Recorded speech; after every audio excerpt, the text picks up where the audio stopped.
Estamos viviendo los momentos más dramáticos de la historia. El Dios eterno empleará todos los recursos para atraer favorablemente la atención de sus criaturas a su obediencia, para que vivan en armonía con toda la voluntad revelada en las Sagradas Escrituras. Las profecías ilustran la manera en que el Altísimo usa a los hombres hoy para cumplir sus designios y su voluntad en la tierra. La profecía es una visión anticipada de la historia. Son predicciones que permiten al pueblo de Dios ver las cosas transitorias de este mundo a la luz de la eternidad. Son alertas para actuar con eficacia en determinados momentos. Nos facilita la preparación personal para la crisis final que se avecina. El apóstol nos relata: tenemos también la palabra profética más segura, a la cual hacéis bien en estar atentos como a una antorcha que alumbra en el lugar oscuro, hasta que el día esclarezca y el lucero de la mañana salga en vuestros corazones.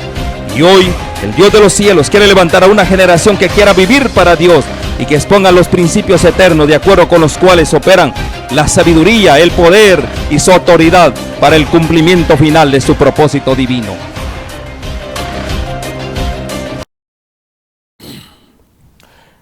Es un placer saludar nuevamente a mis amigos y hermanos en Cristo. Y antes de abrir la palabra de Dios, vamos a pedir su presencia. Oremos. Señor, te agradecemos por el gozo tan grande que hay en nuestros corazones al estudiar tu palabra y al abrirla en esta ocasión. Estamos suplicando que la presencia de tu Espíritu esté en nosotros. Te suplico que puedas traer claridad a nuestro entendimiento. Señor, sean gratos los dichos de mi boca y la meditación de mi corazón delante de ti, en el precioso nombre de Jesús. Amén. Bueno, pues lo que ha estado pasando en el mundo con esto de la pandemia y ahora con la guerra en Ucrania, nos está enseñando muchas cosas, como personas, como familias, como iglesia, como sociedad. Y por supuesto que creo que todavía quedan grandes lecciones que aprender. Y esto es lo bueno de todo.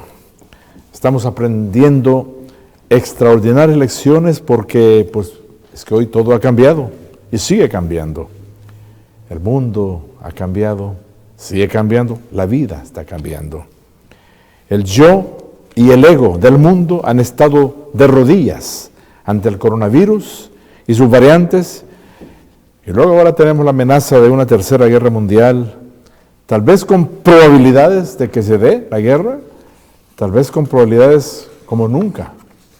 De modo que, bueno, durante los peores días de la pandemia, a mí me tocó ver personas de rodillas en las calles, literalmente, instituciones, cuerpos de policías enteros, de rodillas orando, pidiendo de Dios misericordia y protección. A nosotros como adventistas del séptimo día, aunque también orando mucho, no nos debería tomar por mayor sorpresa nada de lo que está pasando. Por más de 170 años hemos venido predicando que Cristo viene, que está a las puertas. Y estas creencias las llevamos permanentemente arraigadas en nuestra persona, en nuestro corazón. Bueno, en nuestro mismo nombre, adventistas del séptimo día. Somos adventistas porque creemos en el advenimiento de Cristo.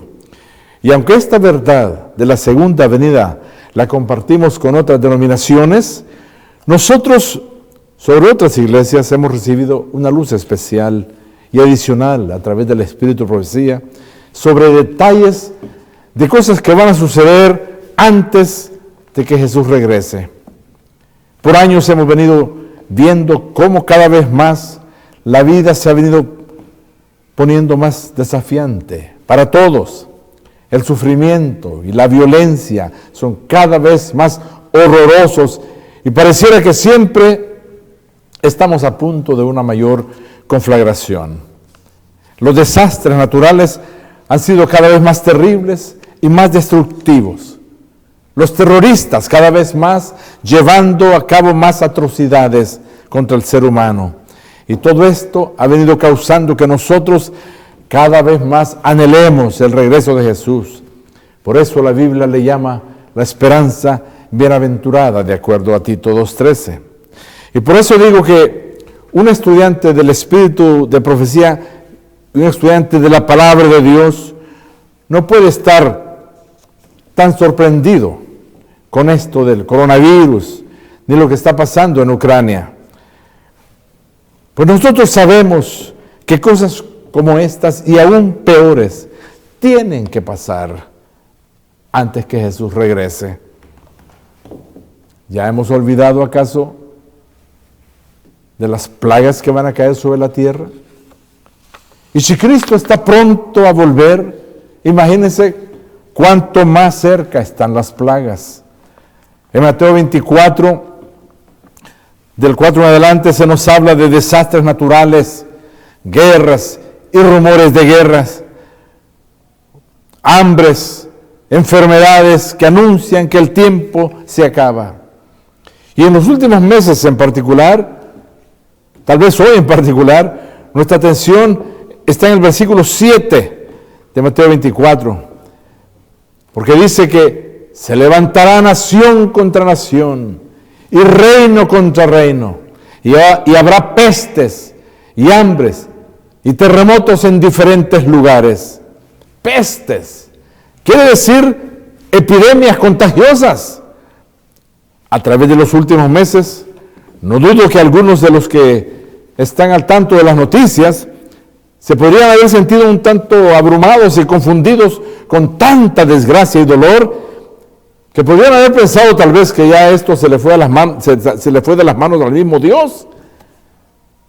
Algunos han pensado que pareciera que Dios ha perdido el control de lo que está pasando. Cuidado con pensar así, Yo quiero que ustedes sepan que lo que está pasando con Ucrania hoy en día, lo que está pasando a través de lo que ha pasado con el coronavirus, todo esto Dios lo vio antes de que nosotros naciéramos. Desde antes de la fundación del mundo, Dios es soberano.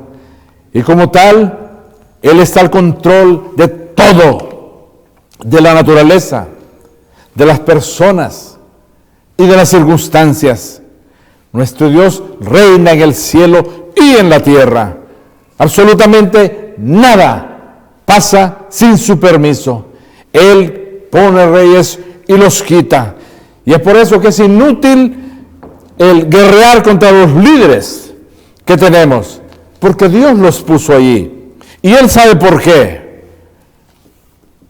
Bueno, y nosotros también sabemos por qué.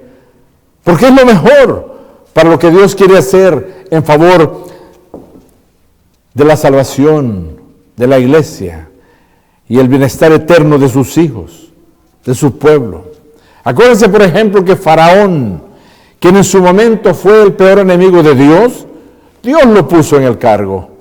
De acuerdo a Romanos 9:17, de acuerdo a Romanos 9:17, porque la Escritura dice a Faraón: para esto mismo te he levantado, para mostrar en ti mi poder y para que mi nombre sea anunciado por toda la tierra. Y en la versión popular dice, pues en la Escritura Dios le dice al rey de Egipto: te hice rey precisamente para mostrar en ti mi poder y para darme a conocer en toda la tierra. En cuanto al terrible Nabucodonosor, otro enemigo de Dios, en Jeremías 27:6, Dios dijo: y ahora yo he puesto todas estas tierras en manos de Nabucodonosor, rey de Babilonia, mi siervo, y aún las bestias del campo le he dado para que le sirvan. Y más adelantito en Jeremías 43:10, y diles: así ha dicho Jehová de los ejércitos, Dios de Israel: he aquí yo enviaré y tomaré a Nabucodonosor, rey de Babilonia, mi siervo le vuelve a llamar, y pondré su trono sobre estas piedras que he escondido y extenderá su pabellón sobre ellas. Por eso Daniel capítulo 2, del 20 al 22, dice la palabra: y Daniel habló y dijo: sea bendito el nombre de Dios de siglos en siglos, porque suyos son el poder y la sabiduría. Él muda los tiempos y las edades, quita reyes y pone reyes, da la sabiduría a los sabios y la ciencia a los entendidos. Él revela lo profundo y lo escondido, conoce lo que está en tinieblas, y con él mora la luz. De modo que el hombre, las circunstancias y la naturaleza, todo está dirigido por Dios. Algunos dirán que siempre ha habido problemas, que siempre ha habido terremotos, que siempre ha habido pestilencias. Sí, siempre, pero hoy todo es diferente, porque están sucediendo más seguido, en más lugares, a la misma vez y con mayor intensidad. El apóstol Pablo lo describe así en 1 Tesalonicenses 5:3, que cuando digan paz y seguridad, entonces vendrá sobre ellos destrucción repentina, como los dolores a la mujer encinta, y no escaparán. ¿Oyeron? Las destrucciones están viniendo como los dolores a una mujer encinta a punto de alumbrar. Mateo 24:8 dice, y todo esto será principio de dolores. Y todo esto será principio de dolores. Y así es con la mujer embarazada. Los dolores se vuelven cada vez más frecuentes y cada vez más intensos. Pues de igual manera es con las destrucciones que están viniendo al mundo hoy en día. Son más frecuentes y más destructivas. Ya se olvidaron de los terribles incendios en el Amazonas, el de Australia, el de aquí del norte de California, hace, el año antepasado. Escuchen estos comentarios del Espíritu de Profecía. Considerad las tormentas y huracanes. Satanás está obrando en la atmósfera, la está envenenando. Eso fue en segundo Mensajes Selectos, página 59. Y luego en el conflicto de los siglos, página 575, dice: Satanás obra a sí mismo por medio de los elementos para cosechar muchedumbres de almas aún no preparadas. Tiene estudiado los secretos de los laboratorios de la naturaleza. Qué tremendo esto. Tiene estudiado los secretos de los laboratorios de la naturaleza y emplea todo su poder para dirigir los elementos en cuanto Dios se lo permita. Yo subrayo esas palabras. En cuanto Dios se lo permita. Y por eso vemos un caso como el de Job. El terriblemente poderoso diablo no puede actuar ni hacer, no pudo hacer nada en contra de Job sin el permiso de Dios. Ustedes recuerdan esa historia. Primero Dios le dio permiso para traerle destrucción, pero no tocar su cuerpo. Y así fue. Después Dios le dio permiso de tocar su cuerpo, pero no tocar su vida. Y así fue también. Es un hecho que Dios está permitiendo todo lo que está pasando con el coronavirus, con Ucrania. Y Dios tiene la razón, o una razón para ello. Pero lo que quiero que capten con lo que he dicho hasta ahora es que el mundo no está sin gobernante. Y así está en Joyas de los Testimonios, página 352. El mundo no está sin gobernante. Él programa los acontecimientos venideros. El programa de los acontecimientos venideros está en las manos del Señor. Ahí está en la pantalla. Que el programa de los acontecimientos venideros está en las manos del Señor. Todo está en las manos del Señor. ¿Cómo se dan cuenta? La majestad del cielo tiene a su cargo el destino de las naciones, como también lo que concierne a su iglesia. En los anales de la historia humana, el desarrollo de las naciones, el nacimiento y la caída de los imperios parecen depender de la voluntad y las proezas de los hombres, pero en la palabra de Dios, son palabras del Espíritu, decía, se descorre el velo. Y encima, detrás y a través de todo el juego y contrajuego de los humanos intereses, poder y pasiones, contemplamos a los agentes del que es todo misericordioso, que cumple silenciosa y pacientemente los designios y la voluntad de Él. Es claro que Dios tiene un calendario divino, un reloj profético para los eventos de la historia de esta tierra.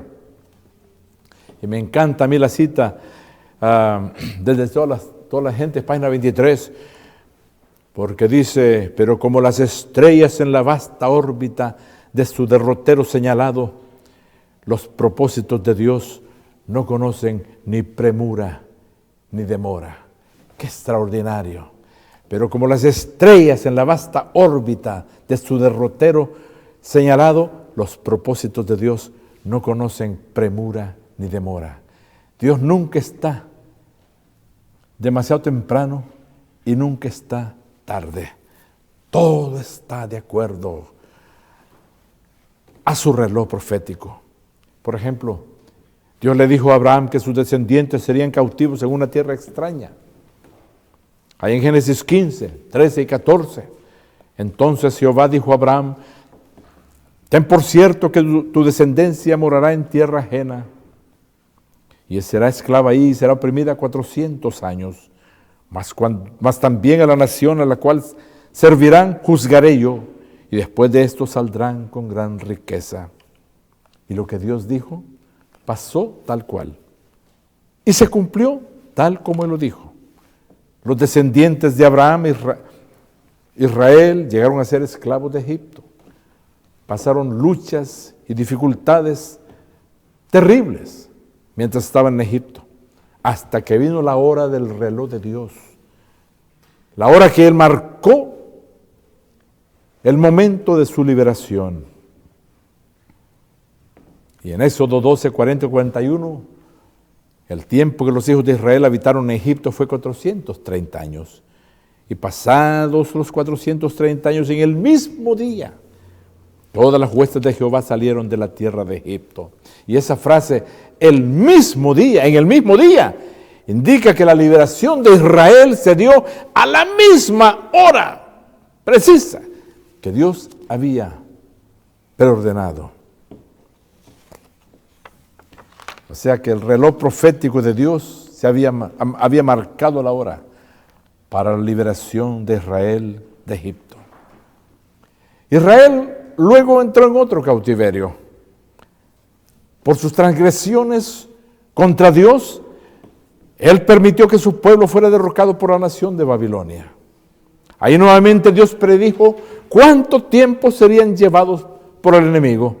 O sea que Dios predijo cuánto tiempo duraría la cautividad. Habían de permanecer en cautiverio por 70 años. Y en Jeremías 25, 12. Y cuando sean cumplidos los 70 años, castigaré al rey de Babilonia y a aquella nación por su maldad, ha dicho Jehová. Y a la tierra de los caldeos y la convertiré en desiertos para siempre. O sea que cuando los 70 años se cumplieron y se cumplió también el propósito de Dios, Dios abrió el camino para que el pueblo regresara a Jerusalén y reconstruyeran su ciudad y su nación. Otro ejemplo, pasaron cientos de años en los cuales Israel ansiaba ver el cumplimiento de la promesa de Dios en relación a la llegada del Mesías. Muchas profecías del Antiguo Testamento dieron descripciones específicas sobre la llegada del Mesías. El apóstol Pablo escribe del primer advenimiento de Jesús de esta manera, allí en Gálatas 4:4. Dijo estas palabras: pero cuando vino el cumplimiento del tiempo, Dios envió a su Hijo, nacido de mujer y nacido bajo la ley. Y hablando de esto, dice el Espíritu de Profecía, quien decía a toda la gente, página 23, así también fue determinada en el concilio celestial la hora en que Cristo había de venir. Y cuando el gran reloj del tiempo marcó aquella hora, Jesús nació en Belén. Y ahí está. Así también fue determinado en el concilio celestial la hora en que Cristo había de venir. Y cuando el gran reloj del tiempo marcó aquella hora, Jesús nació en Belén. Y así fue. La palabra de Dios claramente se cumplió y Jesús llegó precisamente a la hora, al cumplimiento del tiempo. En Daniel capítulo 9, Dios predijo incluso el tiempo del bautismo de Jesús y de su muerte.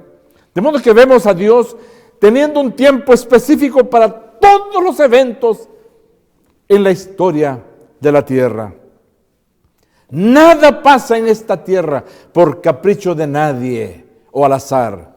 Todo está predeterminado por Dios, es decir, nada está fuera de su control. Por eso es que la promesa de Dios en Romanos 8:28 es verdadera y es lógica también. Y sabemos que a los que aman a Dios, todas las cosas le ayudan a bien. Y sabemos que a los que aman a Dios, todas las cosas les ayudan a bien. Esto es, a los que conforme a su propósito son llamados.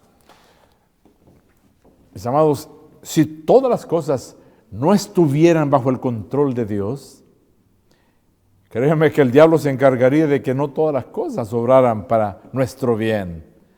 Pero Dios tiene un propósito para todo lo que Él permite. Aún aquellas cosas que nos parecen malas o terribles, como el coronavirus o la guerra en Ucrania. Acuérdense de esto. Isaías 55, 8 y 9. Isaías 55, 8 y 9. Porque mis pensamientos no son vuestros pensamientos, ni vuestros caminos mis caminos, dijo Jehová. Como son más altos los cielos que la tierra, así son mis caminos más altos que vuestros caminos, y mis pensamientos más que vuestros pensamientos. Y ahora les recuerdo, de igual manera, así es todo lo que tiene que ver con la segunda venida de Cristo. Desde la eternidad, Dios ha sabido y ha predicho el evento extraordinario del regreso de Jesús. Y aunque en Mateo 24:36 Jesús dijo que del día y la hora nadie sabe, pero del día y la hora nadie sabe, ni aun los ángeles de los cielos, sino solo mi Padre.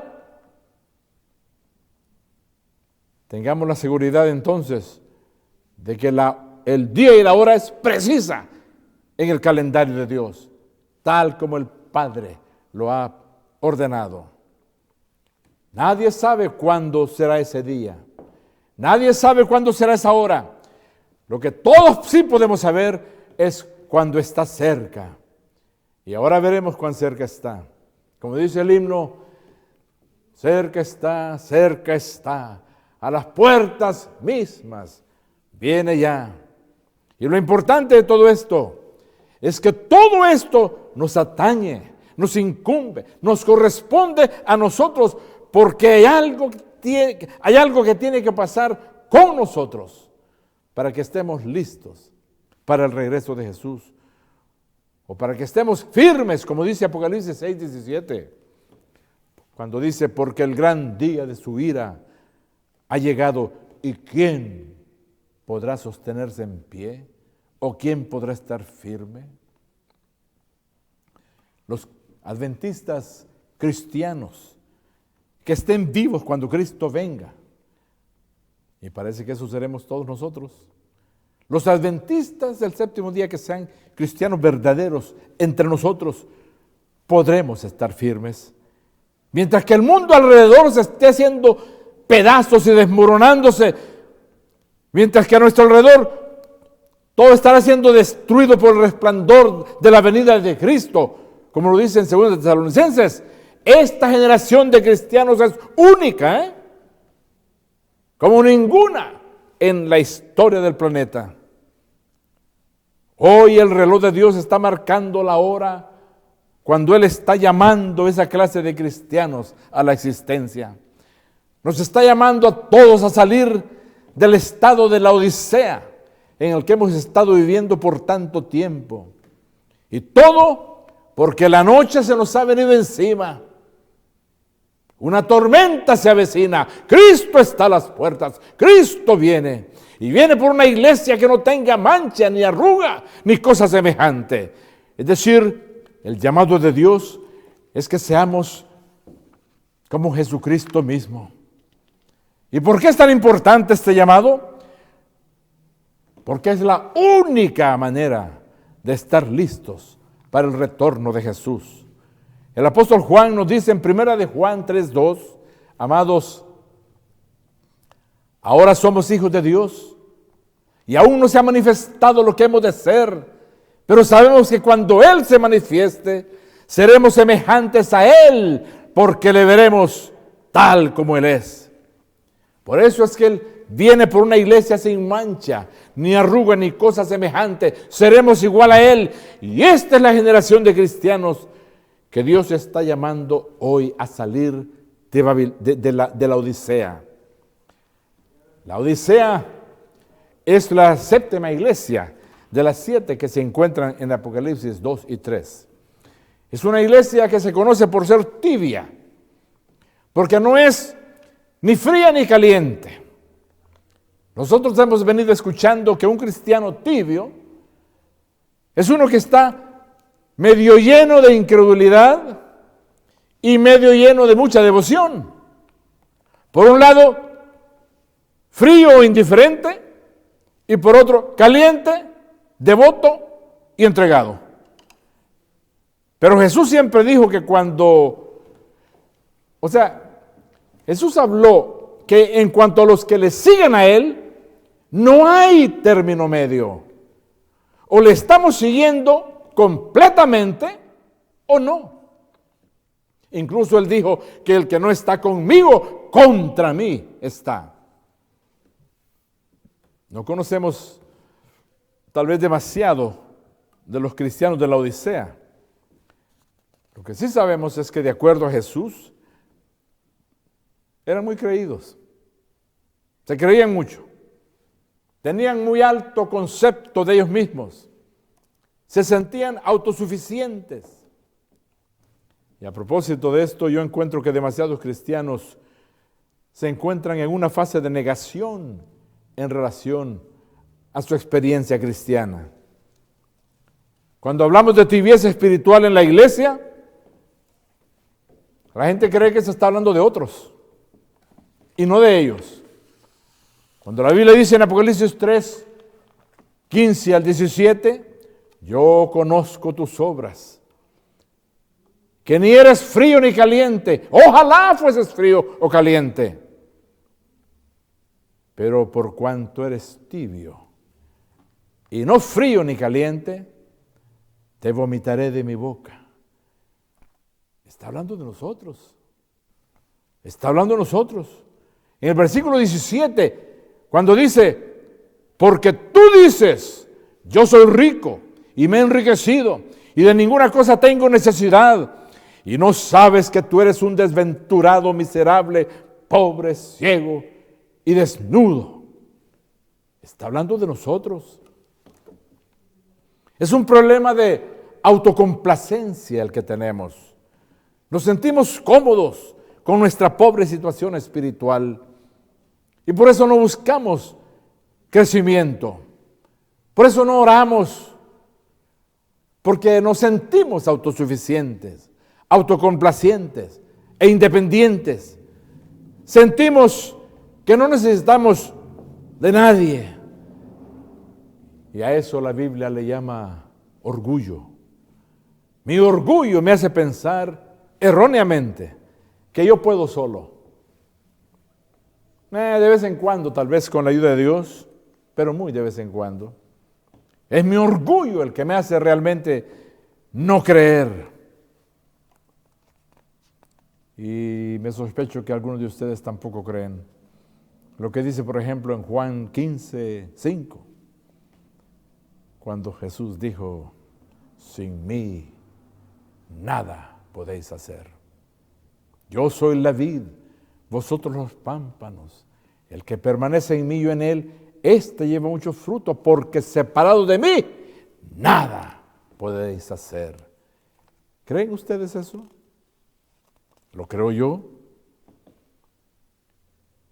Y es por esto que Dios tiene que enviar un llamado de atención, algo así como una pestilencia, algo así como el coronavirus, o algo así como una amenaza seria de la Tercera Guerra Mundial, para traernos a nuestras rodillas y reconocer que no podemos sin Cristo, reconocer que no podemos sin Dios. Ahora mismo el mundo está de rodillas como nunca antes. Entre las razones que Dios tiene para enviar las crisis, una de ellas es que veamos nuestra necesidad de Él y que le busquemos y le confiemos, que nos demos cuenta que sin Él, de verdad, no podemos hacer nada. Por eso dice la Biblia que si el Señor no edificare la casa, en vano trabajan los que la edifican. Si el Señor no guarda la ciudad, en vano vela la guardia. Y ahí en Mateo 15:9 es el mismo significado, pues en vano me honran, enseñando doctrinas, mandamientos de hombres. Ay, ay, ay, cuánto cuidado hay que tener hoy en día lo que creemos, porque hay tantos que dicen creer cosas que están en la Biblia y no es así. Y pensar que hay tanta gente que está en vano haciendo sus cultos y diciendo que buscan a Dios, pero en vano, porque están haciéndolo a través de enseñanzas y doctrinas de hombres, no de Dios. Vean ustedes lo que ha pasado con el coronavirus alrededor de esta pandemia. Yo he visto que gente que nunca se acuerda de Dios, de repente se empezaron a acordar de Dios y empezaron a buscarlo. Y otros se han alejado más aún. Y eso es lo que siempre pasa. Lo que me queda claro a mí es que Dios ve que Él manda su palabra y la gente no hace caso. Pero de pronto usa la naturaleza. Y cuando Dios usa la naturaleza, ya sea a través de un terremoto o de un virus, la gente empieza a escuchar. No, y dejen que la cosa se ponga más grave. Porque nadie se engaña ahora porque estamos viviendo un tiempo de bonanza. Y está bien que disfrutemos de este tiempo, pero que sea para prepararnos mejor. Porque la Biblia está diciéndonos que se nos avecina una tormenta como un cataclismo. Y que es tiempo de despertar y buscar a Dios, porque la noche se nos ha venido.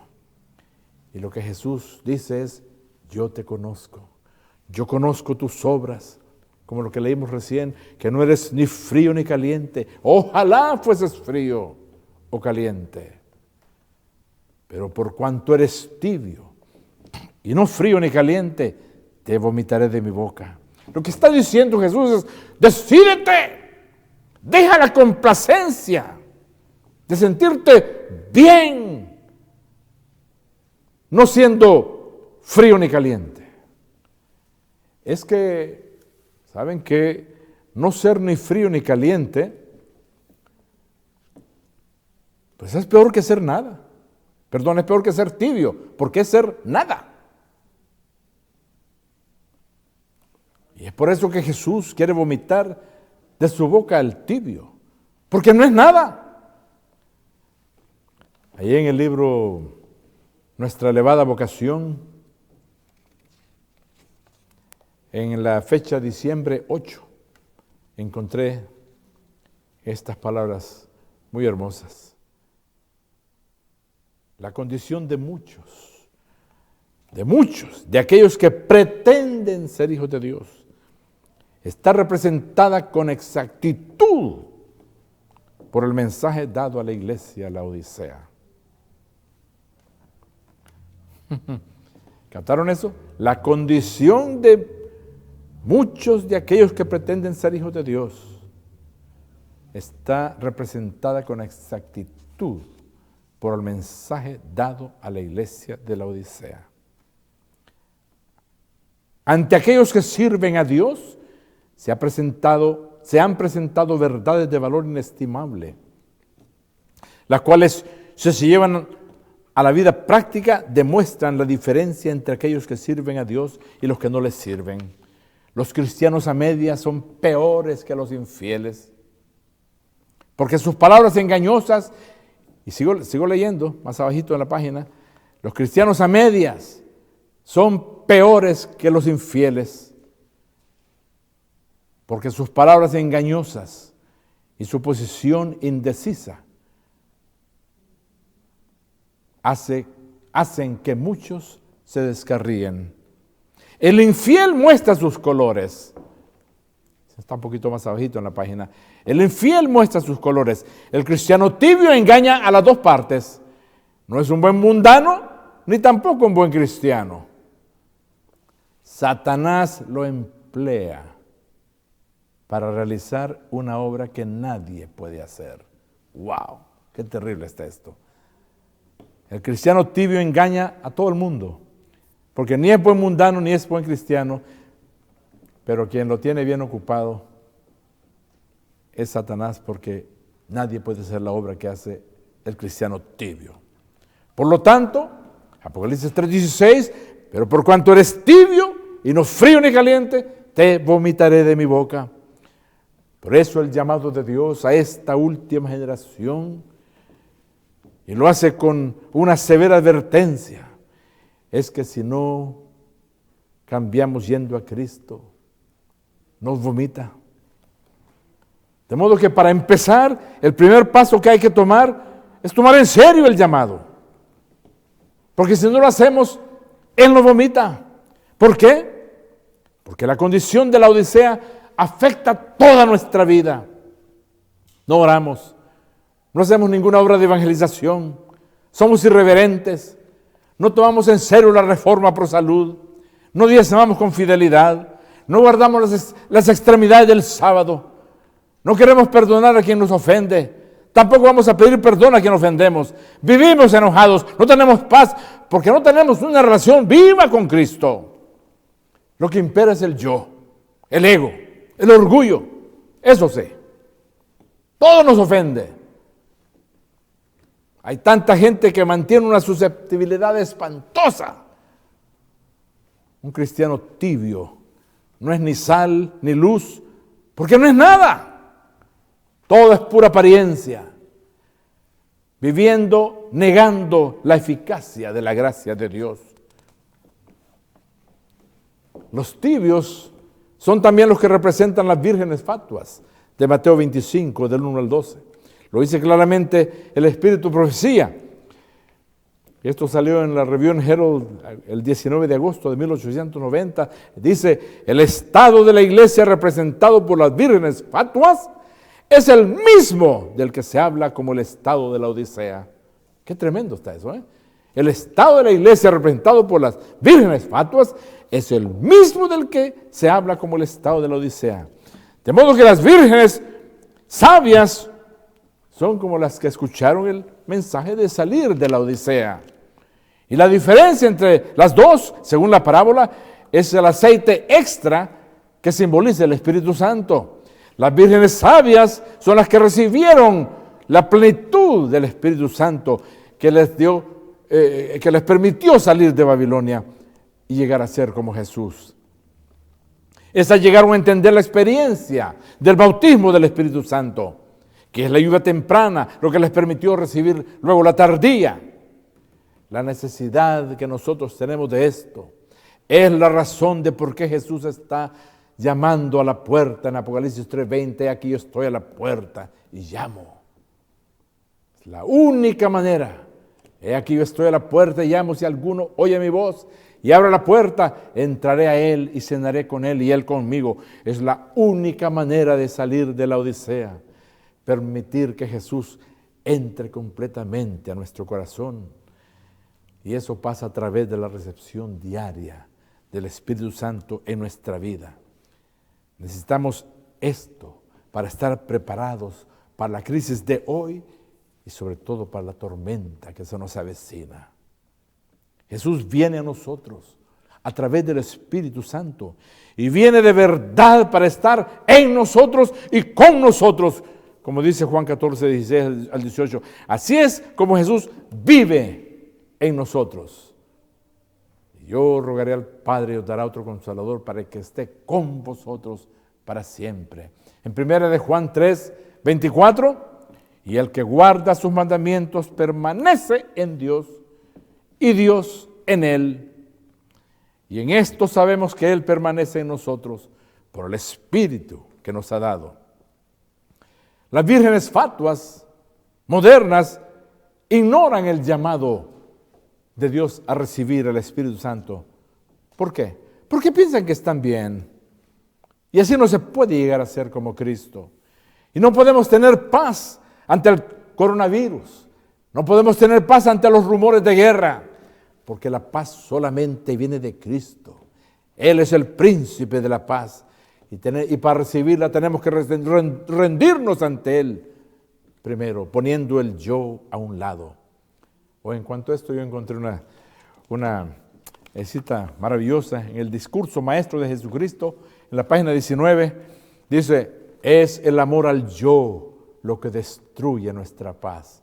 Escuche esto, porque hoy la gente no tiene paz. Y muchos que van a la iglesia no tienen paz. Y le echan la culpa a cualquiera. Pero aquí está el culpable. Es el amor al yo, el amor a uno mismo lo que destruye nuestra paz. Mientras viva el yo, estaremos siempre dispuestos a protegerlo contra los insultos y la mortificación. Pero cuando hayamos muerto al yo y nuestra vida está escondida con Cristo en Dios, no tomaremos a pecho los desdenes y desaires. Escuchen esto. Seremos sordos a los vituperios y ciegos al escarnio y al ultraje. Wow. Imaginen ustedes insultar a un sordo. Resulta imposible. Hacerle caras feas a un ciego. Imposible. ¿Y qué es lo que causa esto? Nuestro ego. Nuestro ego, el ego es lo que causa que nos ofendamos y que la paz se nos vaya. Pero la presencia de Cristo es lo que nos hace luego ciegos y sordos a los escarnios y a las ofensas. A mí llama tanto la atención esta cita porque uno piensa que la razón por qué uno no tiene paz es por la mala esposa, por el mal esposo, por los malos hijos, por el mal vecino, por el perro, qué sé yo, cualquier cosa. O por el coronavirus. O por lo que está pasando en Ucrania. No, lo que quita la paz es el amor al yo, nuestro ego. Por eso es esencial entender y experimentar el bautismo del Espíritu Santo. Todo aquel que sale de la Odisea es el que experimenta el gran reavivamiento que debe suceder entre nosotros. Se nos ha dicho que ese reavivamiento de la verdadera piedad es nuestra gran necesidad. Sin ese reavivamiento no pasa nada. De modo que la necesidad de la Odisea es un reavivamiento y viene a través de la oración, a través del estudio de la palabra, a través del bautismo del Espíritu Santo. Ahora bien, estamos siendo probados ahora. Vamos a tener que no temer al coronavirus, ni a lo que pase en Ucrania. Es que ¿saben qué? Hay dos crisis hoy en día y ambas pueden matar. Lo dijo el gobernador de Nueva York no hace mucho cuando dijo que hablando de estas dos crisis, dijo que la primera era el coronavirus y la otra es el temor al coronavirus. Al rato va a ser pues la guerra en Ucrania o el temor de la guerra. O sea, Este es un temor que está causando una terrible ansiedad. Yo no sé si sabían, pero los trastornos de ansiedad son la razón número 1 que causan las enfermedades mentales aquí en los Estados Unidos. 40 millones de personas son afectadas por la ansiedad. O sea, casi el 20% de la población. Es en los tiempos de aflicción y tristeza que llegamos a sentir que Dios no está con nosotros, que Él no se da cuenta de lo que nos pasa. Y la tendencia humana es buscar solucionar los problemas nosotros mismos. Y lo que hacemos es empeorarlos, porque nunca se ha dado el caso que los esfuerzos humanos terminen solucionando los problemas espirituales de nadie. Todo el esfuerzo humano solo esconde el problema por un rato. A los que salen de la odisea, Dios no les da el espíritu del temor. Eso no quiere decir que vamos a ser presuntuosos, temerarios, irrespetuosos a los consejos que se nos dan para evitar enfermarnos. Y termino con esto. Hay algo en el Salmo 23, favorito de tantos, que no sé si ustedes habían observado. Jehová es mi pastor, nada me faltará. ¿Quién? Él. En lugares vean que es de Él está hablando. En lugares de delicados pastos me hará descansar. ¿Quién? Él. Junto a aguas de reposo me pastoreará. ¿Quién? Él. Confortará mi alma. ¿Quién? Él. Me guiará por sendas de justicia por amor de su nombre. ¿Quién? Él. O sea, noten que está hablando de Jesús a otros. Está hablando de Él.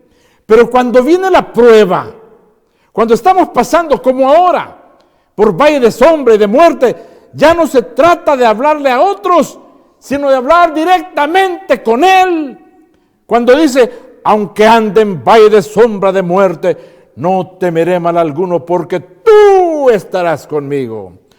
Tu vara y tu cayado me infundirán aliento. Aderezas mesa delante de mí, tú aderezas mesa delante de mí, en presencia de mis angustiadores. Hoy el mundo está angustiado. Me recuerdo de esto porque dice todo lo que Dios hace por sus hijos en presencia de nuestros angustiadores. Hoy el mundo está angustiado y el angustiador por mucho tiempo ha sido el coronavirus y ahora lo está haciendo Ucrania y Rusia. O yo no sé qué lo está angustiando a usted. Si es un problema financiero, un problema de salud, un problema en su matrimonio, un problema en el trabajo. Pero la angustia está haciendo pedazos a la gente. Pero nosotros como hijos de Dios, en medio de lo que causa angustia, estamos de banquete por la mesa que Dios pone frente a nosotros. Y por eso dijo ya que está a la puerta y llama. Y quiere entrar y cenar con nosotros. Este es el banquete que Dios nos ofrece. Quiere cenar con nosotros y nosotros con Él. ¿Saben qué? A la hora de la hora tal vez no sea de tanta casualidad todo esto que se habla en relación al distanciamiento social.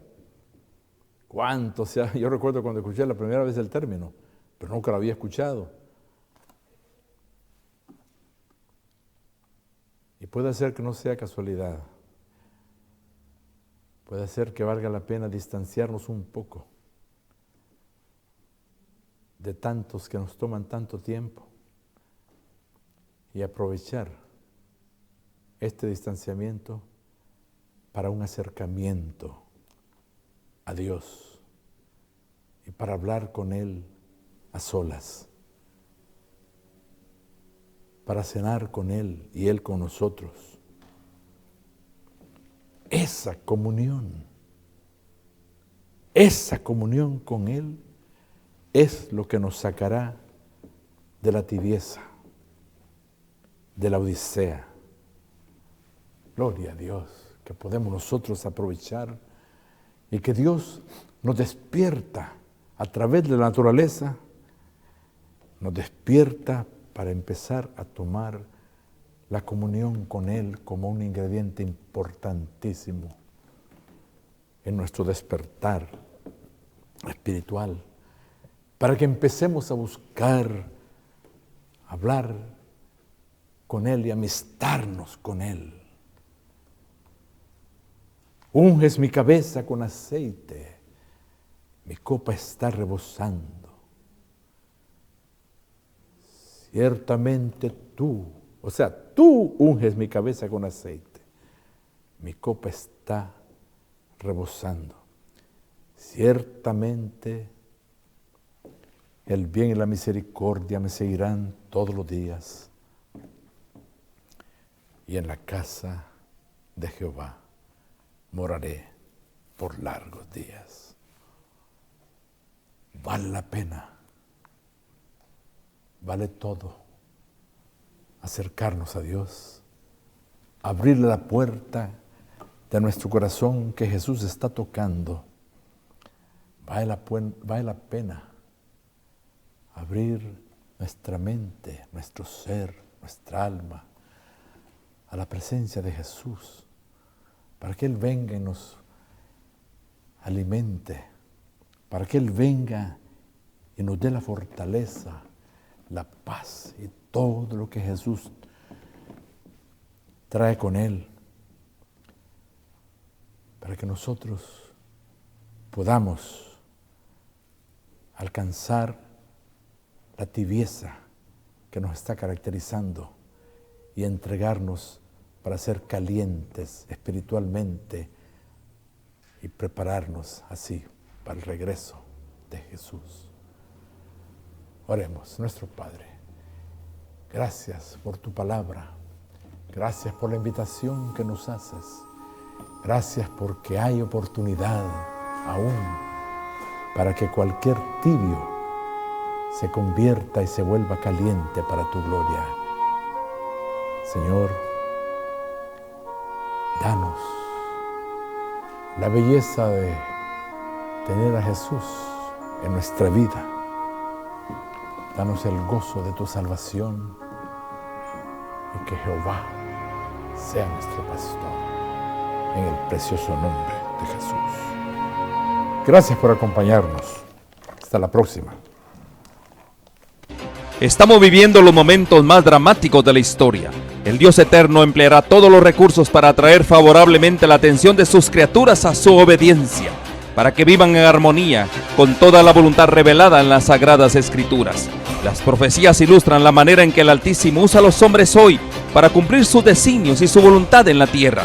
La profecía es una visión anticipada de la historia. Son predicciones que permiten al pueblo de Dios ver las cosas transitorias de este mundo a la luz de la eternidad. Son alertas para actuar con eficacia en determinados momentos. Nos facilita la preparación personal para la crisis final que se avecina. El apóstol nos relata: tenemos también la palabra profética más segura, a la cual hacéis bien en estar atentos como a una antorcha que alumbra en el lugar oscuro, hasta que el día esclarezca y el lucero de la mañana salga en vuestros corazones. Y hoy, el Dios de los cielos quiere levantar a una generación que quiera vivir para Dios y que exponga los principios eternos de acuerdo con los cuales operan la sabiduría, el poder y su autoridad para el cumplimiento final de su propósito divino.